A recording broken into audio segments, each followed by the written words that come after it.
This video consists of the 9.1 section we just talked about for sequences and series.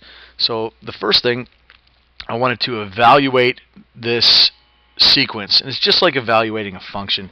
So if I was asked to find like the first four terms, a sub 1, you can see that n was replaced with 1. So I'm just going to do the same thing. I'm going to have 3 times 1 plus 5, and I'll get 8. If I want the second term, I would have 3 times 2 plus 5. So that's 6 plus 5. I get 11. And then the third term, 3 times 3 plus 5, 9 plus 5, 14. And finally the fourth term, I would have 3 times 4 plus the 5, and that would give me the 17. So there's my first 4 terms, 8, 11, 14, 17 of that sequence. Here I want to do the same thing, and I'm going to do the first term again. So that'll be 2 times 1 on the top, 4 times 1 minus 1, so that'll give me 2 on the top, and then 4 times 1 is 4, minus 1, that's going to be 2/3. Second term, I'll try to do this all in one step here, 2 times 2, that'll give me 4, and then 4 times 2 is 8, 8 minus 1, 7. Third term, 2 times 3 would give me 6 on the top. 4 times 3, 12 minus 1, 11. And then finally the fourth term, by plugging 4 in, I get 8 on the top, 16 minus 1, 15 there. So there's my terms for that, for evaluating. So just like evaluating a function back in Algebra 1, you're just going to plug in 1, 2, 3, 4. You can actually skip. If I needed to know like the 10th term, I would just plug in 10. So I'd have 10, and that'd be 35. So whatever term they needed, that's what I would plug in. Then we talked about a recursive sequence. And this is where a recursive sequence is where you, in order to get the next term, you have to know the previous term.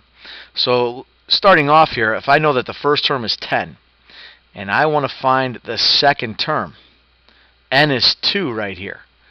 Well, 2 minus 1, that's 1. So again, I need to know the first term and then add 6 to that. Well, the first term was given, that was 10. So 10 plus the 6, that would give me 16. So in order to find the second term, I needed to know the first term. If I want to know the third term, I have to know the second term plus 6. Second term we just figured out was 16, so I got 16 plus 6, and that's going to give me 22.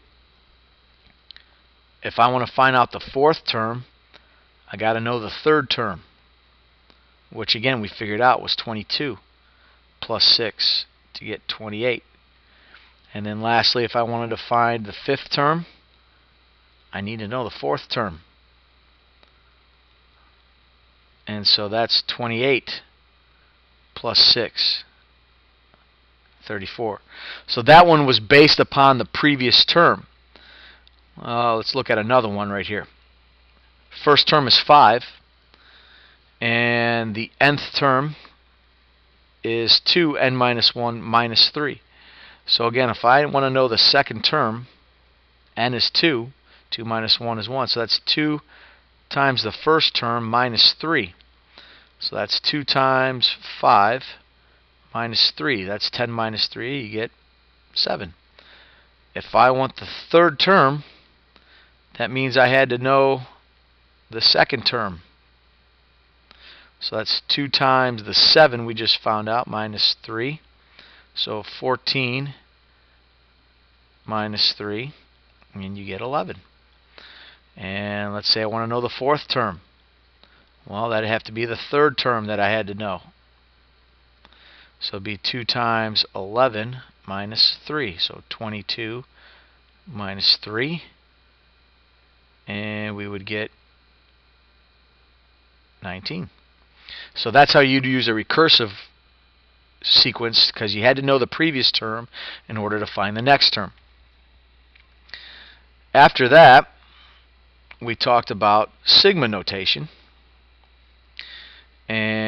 And our sigma notation, something like this, okay, where we have the summation, and this is our lower bound, or where we start, and this is our upper bound, or where we finish. So we're going from 1 to 5 of 2i plus 1. Now what this means is the sigma right here, that is just a Greek letter that means we're adding. We're adding up all these sequences. Now normally when we plug in from 1 to 5, if I plug in 1, I get 2 times 1 plus 1, so that gives me 3. And then I got 2 times 2 for the second term plus 1, and that's 5. And then 2 times 3 plus 1, that gives me 7. 2 times 4 plus 1, that's going to be 9. And then 2 times 5 plus 1, that's going to give me 11. Now normally that would just say the first term, second term, third term, fourth. But what the summation wants us to do is they want us to add all these up. So I got to add up 3 plus 5 plus 7 plus 9 plus 11 and do that. So then I would add this up, and I get 8 plus 7, that's 15, 9, that's 20. So I would get 35 as my final answer for this. Now, your calculator does this for you, and I will show you here. Let's say we had to add up the summation from 1 to 8 of 4n squared minus 2n. Now, instead of writing this out every time, what we can do in our calculator, okay, is use the sigma button. And if you have an updated 84 calculator, you go alpha F2 and choose number 2 and just fill in the blanks. Now we have n's here, but we can just use x, and then we're going from 1 and then hit the right arrow to 8, and then we have 4x squared minus 2x. Hitting enter, and we can see that this summation is equal to, whoops, it was equal to 744. So that's how you would use your calculator for the summation notation. So that was just a quick little video I wanted to put together for section 9.1 sequences in series.